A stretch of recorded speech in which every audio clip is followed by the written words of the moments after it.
Hello बच्चों, तो कैसे हैं आप। आज का लेक्चर हम लेके आए हैं torque on a dipole in a uniform electric field. This is a very important derivation. इसका जो रिजल्ट आता है वो न्यूमेरिकल्स में हमारे लिए काफी इंपॉर्टेंट है and this derivation is asked in your board examination also.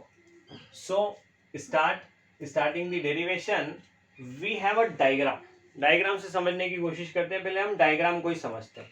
हम यहाँ पे दिखा रहे हैं यूनिफॉर्म इलेक्ट्रिक फील्ड जा रही है, उसमें रखा हुआ है यहाँ पे एक डाइपोल।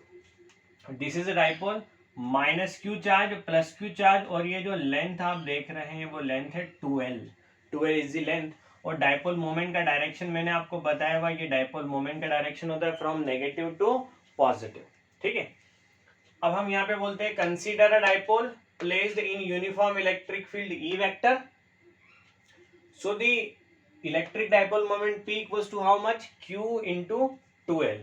नाउ अब यहाँ लिखा है फोर्स के बारे में, तो फोर्सेस हम सभी समझ लेते हैं। देखिए, मैंने आपको बताया हुआ है कि जो इलेक्ट्रिक फील्ड होती है वो कहां से कहां चलती है, पॉजिटिव से नेगेटिव की तरफ इलेक्ट्रिक फील्ड ट्रेवल करती है। ठीक है, तो इस माइनस चार्ज, ये माइनस चार्ज इस प्लस से क्या होगा, अट्रैक्ट होगा, तो इस पे लगने वाला force due to electric field किधर होगा, इस डायरेक्शन में। This is force on minus q charge and this is equals to minus q E. समझ आ रही बात। इस प्लस चार्ज पे लगने वाला फोर्स किधर होगा, नेगेटिव डायरेक्शन में। It feels attraction towards this direction. और हमने पढ़ा हुआ भी है, पॉजिटिव पे जो फोर्स लगता है ड्यू टू इलेक्ट्रिक फील्ड वो in the direction of electric field लगता है। ये हमारे प्रीवियस लेक्चर्स में आपको मिल जाएगा। So this F equals two plus Q E, this is the force. ये दोनों फोर्सेस हमने बता दिए यहाँ पे। अब यहाँ पे हमको ये देखना है, चलो अभी अपन इतनी बात करते हैं डायग्राम में। Force on charge plus Q पे कितना फोर्स लग रहा है, क्यू ई अलोंग ई की डायरेक्शन में फोर्स लग रहा है। Force on charge minus Q पे किधर लग रहा है, in the opposite direction of the E, that is minus q ई। मतलब ये हमारा मैग्नीट्यूड है फोर्स का। तो जो टोटल फोर्स लग रहा है वो कितना होगा, plus Q E plus of minus q ई। तो प्लस क्यू ई और माइनस क्यू ई मिलकर क्या हो गया, 0। सो hence the net translating force on a dipole in a uniform electric field is 0। हमने चैप्टर 7 पढ़ा था क्लास 11 में रोटेशन। वहां पे हमने टॉर्क का कंसेप्ट समझा था कि जब किसी ऑब्जेक्ट पे कपल एक्ट करता है, ठीक है, तो वहां पे ट्रांसलेशन भी हो सकता है और रोटेशन भी हो सकता है। यहाँ पे प्योर रोटेशन हो रहा है, ट्रांसलेशन नहीं हो रहा है। मतलब अभी ये जो डाइपोल है, हमने कहा मान लीजिए डाइपोल जो घूम रहा है वो अपनी जगह पे घूम रहा है। ट्रांसलेशन का मतलब क्या होता है, आगे बढ़ना। तो आगे बढ़ाने वाला कोई फोर्स नहीं लग रहा है, आगे लगने वाला फोर्स इक्वल्स टू पीछे लगने वाला फोर्स है। तो देयर इज नो ट्रांसलेशन, ये डाइपोल आगे नहीं बढ़ेगा, बस क्या करेगा, अपनी जगह पे ऐसे रोटेट होगा, ऐसे अपनी जगह पे रोटेट होगा, just like this, rotating at its own axis. This is rotation. और ट्रांसलेशन का मतलब क्या होगा, ट्रांसलेशन का मतलब होता है आगे बढ़ना, ये ऐसे आगे बढ़ेगा। तो हम बोलेंगे hence net translating force on a dipole in a uniform electric field is 0, but the two equal and opposite forces act at different points of the dipole। Though equal or opposite force different line of axis पे act कर रहे हैं, तो ये क्या बनाएगा, this constitutes a couple and that couple try to rotate the dipole। They form a couple which exerts a torque, और वो जो टॉर्क होगा वो इसको उसी एक्सिस के अबाउट घुमाने की कोशिश करेगा। अब टॉर्क का हमने फॉर्मूला पढ़ा था क्लास 11 में, क्या था, force of magnitude of one of the force into perpendicular distance between the two forces. तो अब परपेंडिकुलर डिस्टेंस निकालें।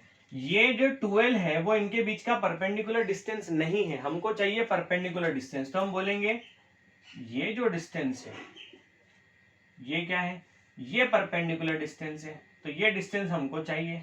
ये डिस्टेंस कितना होगा ये निकालना है हमको। तो हम क्या बोलते हैं कि जो डाइपोल है वो थीटा एंगल बना रहा है इलेक्ट्रिक फील्ड के साथ, तो ये एंगल भी क्या होगा, थीटा होगा। This angle is also theta. अगर ये एंगल भी हमारा थीटा है तो हम जानते हैं साइन थीटा लगाएंगे तो perpendicular upon hypotenuse. So this distance is 12 sine theta. ये डिस्टेंस कितनी हो जाएगी 12 sin थीटा, मतलब इन दोनों फोर्सेस के बीच की परपेंडिकुलर डिस्टेंस कितनी हो गई 12 sin theta. So torque equals to either force into perpendicular distance between the two forces. So torque equals to QE, force का मैग्नीट्यूड कितना है QE, परपेंडिकुलर डिस्टेंस कितना है 12 sin theta.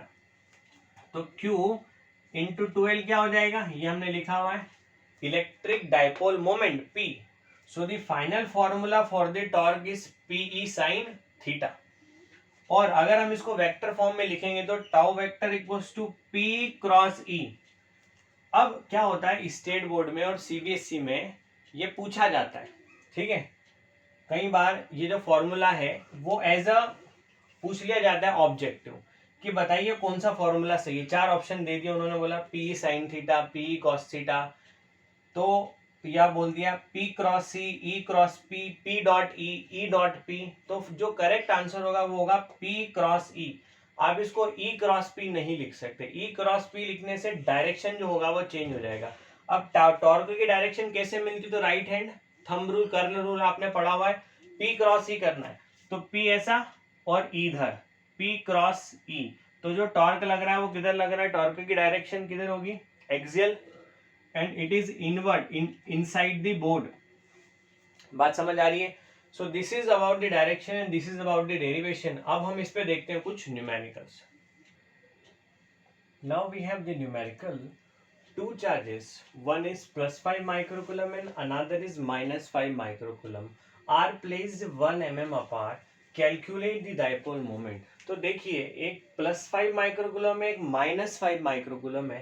So these constitutes a dipole, because dipole की हमने definition पढ़ी थी, simple क्या थी, when two equal and opposite charges are placed at finite distance that constitutes a dipole. So we have the magnitude of charge as 5 microcoulomb. So 5 into 10 raised to power -6 coulomb. Magnitude लेना है, sign नहीं लेना है हमको, ठीक है.